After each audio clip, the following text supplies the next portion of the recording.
So when I was a little girl in school, I was pretty well behaved and quiet. I was even a bit shy.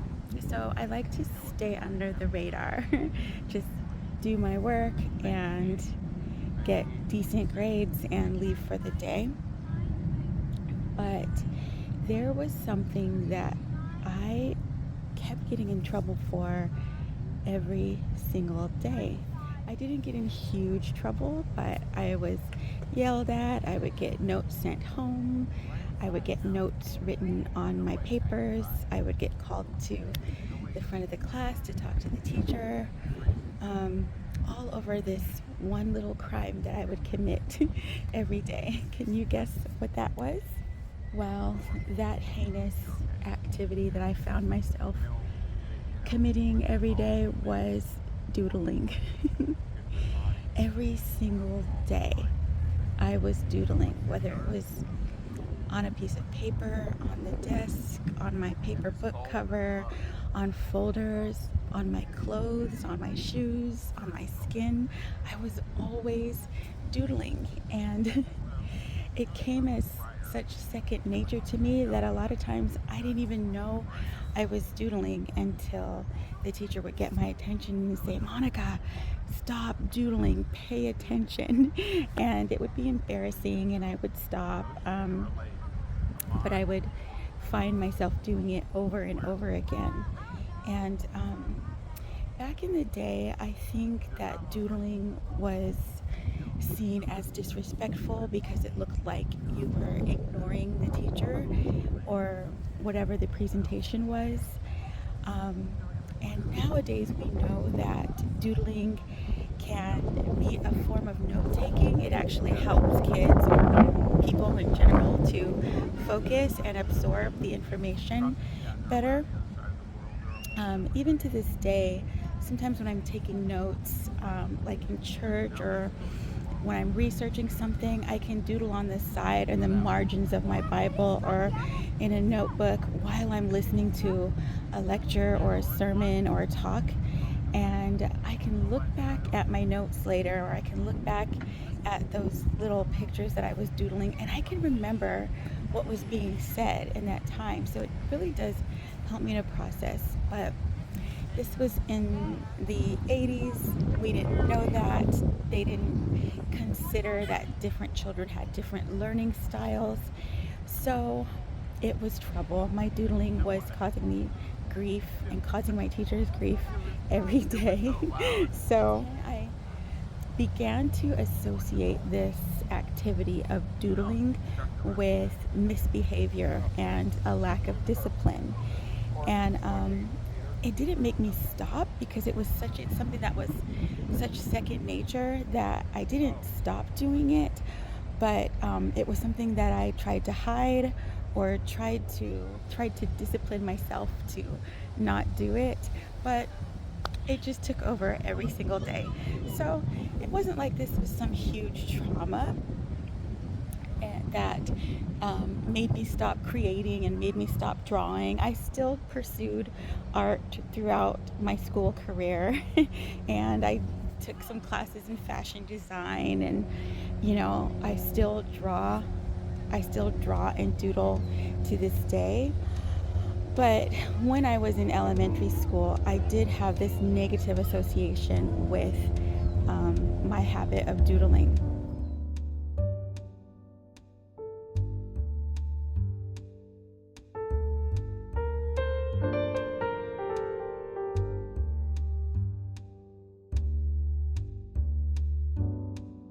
But when I was in sixth grade, I had this amazing teacher named Patricia Marsala.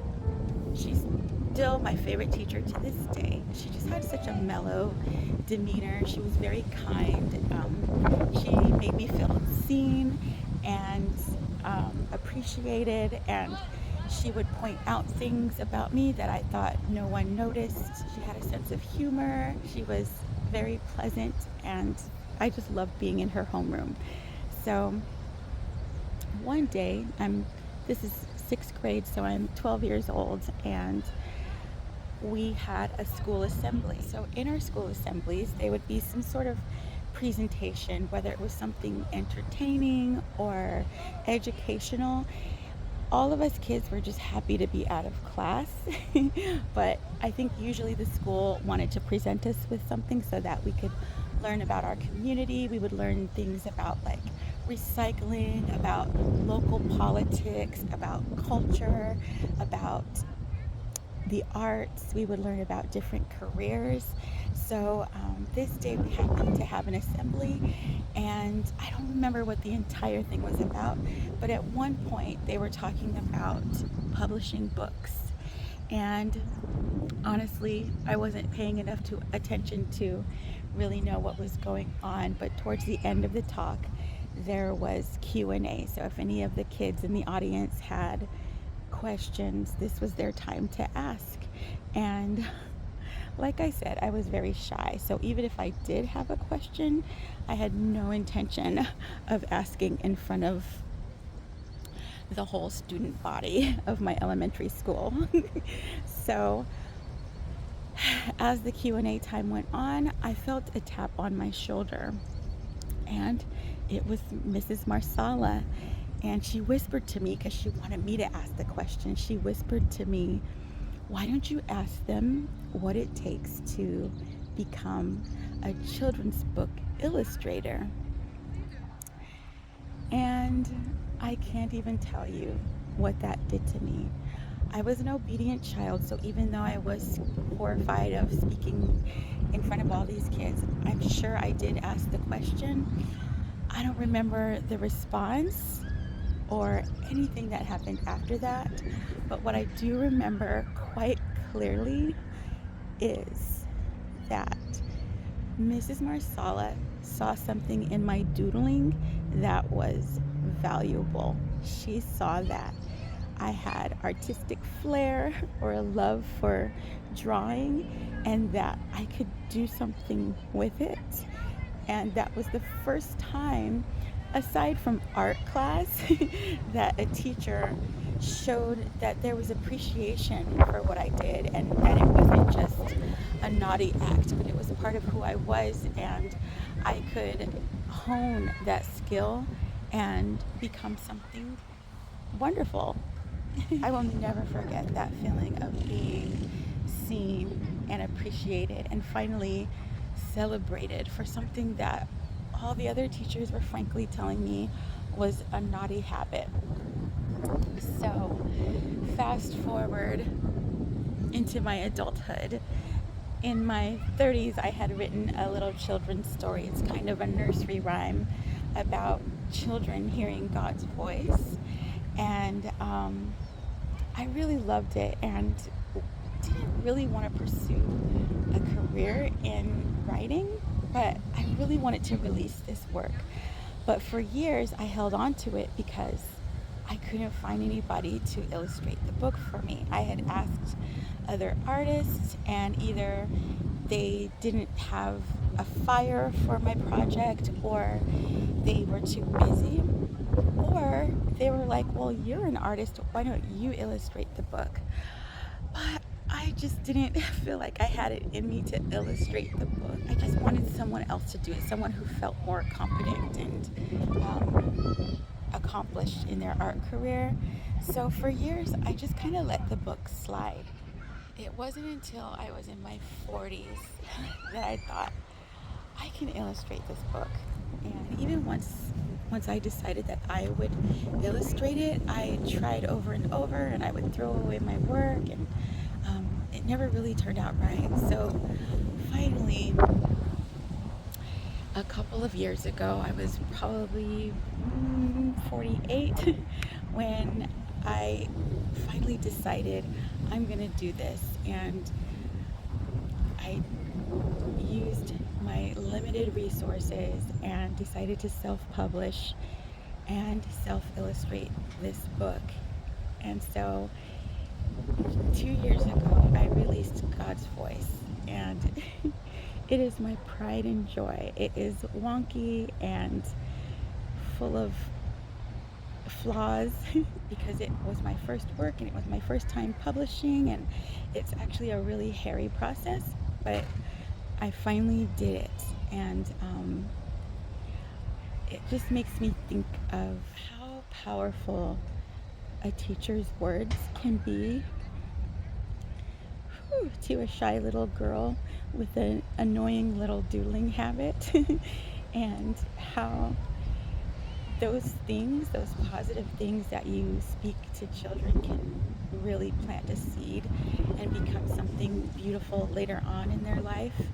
So I did release that book, and I was so excited about it, and I told everyone about it, and I had tons of people buy it, and people were sharing it on social media, and their kids were giving reviews, and it was just a wonderful time. But honestly, I kind of let it die after that, because um, I felt like, well, it had its run, and I let it go. I stopped marketing, I stopped talking about it, I stopped sharing about it. Um, but now that I am getting ready to turn 50 in just a little over a month, and I'm really settling into who I was created to be, and that is a creative person, I really want to celebrate that side of myself.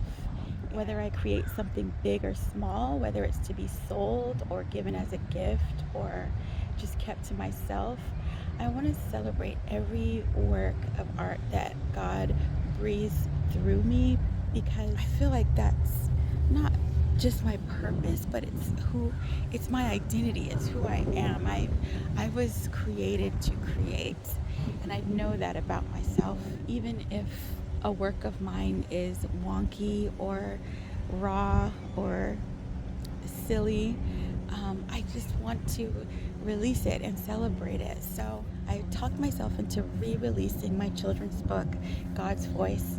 It's available still on Amazon, and I'll put the link down in the description. But I'm excited about reawakening that gift within me, that joy of color and shapes and drawing and doodling, because it is who God created me to be. And I want to inspire other people to, maybe it's not drawing or art, but to create in some other way, whether that's creating plans or creating events or creating pie charts or space for other people, or creating a home environment, whatever that is. I just want to inspire you to tap into that little kid inside of you, because I think that's where a lot of our authenticity lives. And it's no sin to be an adult and to be grown up and to take care of business and family and whatever. That's part of life. We grow up and we get over the things that we did as children. But there are aspects that were birthed into us or created in us, planted in us as children, that we were never meant to let go of. And that's our sense of wonder, our sense of creativity, our sense of identity. And I just really would love to awaken that in all of us, because there's so much healing there. There's so much that God put in us to bring innocence and playfulness and laughter and color and life into this world that we have forgotten about. And this is my encouragement to you to reawaken that place, and to myself, because although I have pretty much stayed in that vein of celebrating my childlikeness, I've never really let that part of myself go. Now, approaching 50, I really want that part of myself to shine. I think she's been quieted for too long, and I'm ready to just let her go, let her be playful, and let her express herself, because that's who God had created me to be. So thank you for listening to my story. Thank you, Mrs. Marsala, for being an amazing teacher and for pouring not only into me but into hundreds and hundreds of children's lives. We're still in touch on social media, so that is a treasure. I hope that has inspired you and encouraged you in some way.